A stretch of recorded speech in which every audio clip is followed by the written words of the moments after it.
Elijah was one of the great prophets of Israel. He was a bold man who stood against hundreds of false prophets and called down fire from heaven. Just before this moment, Elijah had one of his greatest victories. God sent fire to consume his offering on Mount Carmel. But right after that, Elijah received a death threat from Queen Jezebel. And instead of standing strong, he ran.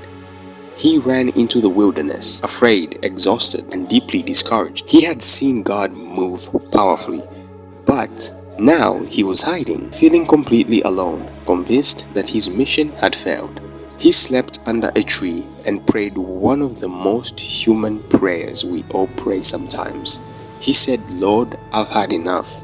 Take my life." And it's here that God sent his angel, not with fire, not with thunder, but with something as simple as bread and water. God, in that moment, provided for Elijah, a reminder that even in the lowest pit, God still meets us. Have you ever been in that moment where you just want to disappear? Not in a dramatic way, of course, but in that quiet, in that moment where existence itself feels too heavy. In 1 Kings 19, Elijah runs. He is exhausted, afraid, convinced his life and cause are over. Like one of those moments where you just feel like maybe God is just not there.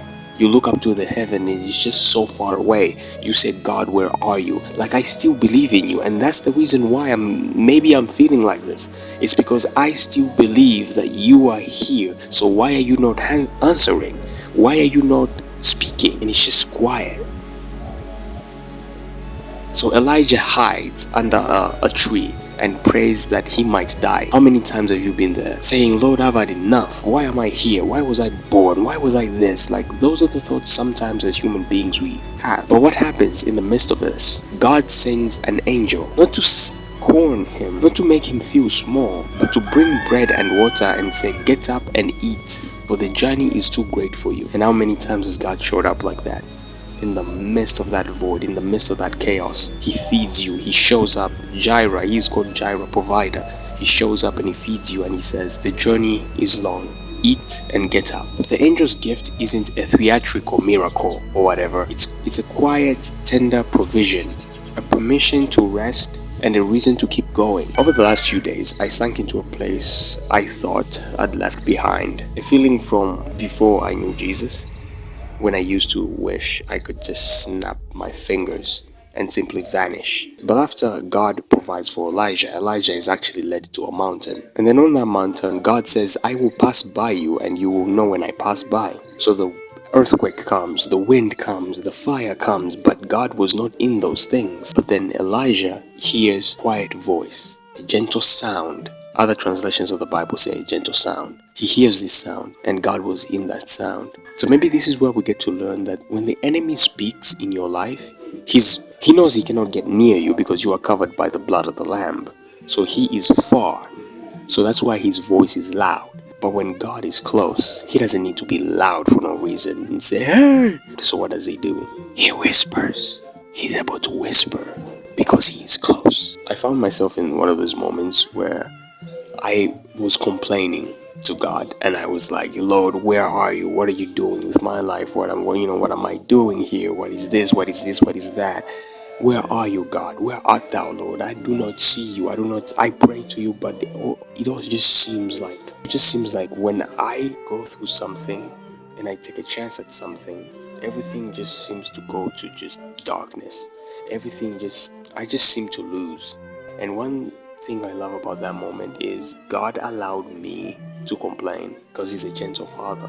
He didn't say, "Shut up, you don't know what you're talking about." He allowed me to say how I was feeling, just like he allowed Elijah to complain on that mountain. When you're inside the void, you don't see out. And that's the craziest part. That's the hardest part of this entire journey called life. When you are in the dark times, you don't see out of the dark times. So the core message I'm trying to push here is you can't see out until you see the light. And what is the light? Jesus Christ. So one thing that helped me look out of that darkness is always reminding myself, when I overthink, that's what the devil wants. When I lose faith, that's what the devil wants. So when those intrusive thoughts come in to say you are not enough, I make sure I replace that thought to say, not just saying, "Oh, I'm enough, I'm awesome, I'm this and that, I'm this and that, and this and this and this and that." No. Replace the thought. When I have a thought to say you are not enough, I replace that thought with, That's what the devil wants. And if I can identify these little lies, I can be able to create a new loop. I can be able to say, no, I'm not going to give the devil what he wants. So next time I think of the fact that I'm not enough, I make sure I interrupt that thought and just tell myself, that's what the devil wants. Because if I can identify what the devil wants, I can be able to push it out. But if I can't identify what's from the devil and what's from God, it's going to be really hard for me. And the devil is going to use these things as a foothold against me. He's going to just speak anxiety in my heart, and my heart, no. But when I identify the lie and say, this is where the devil wants me. He wants me to be anxious about my life, or anxious about my future. Where am I going to be a year from now, a month from now? And the worst part is, he gets into your head and makes you think that God has left you. And whenever I feel like that, I will just say, that's what the devil wants. And I identify the lie and I say, no. Because the Bible says, resist the devil and he will flee. Get close to God and he will get close to you.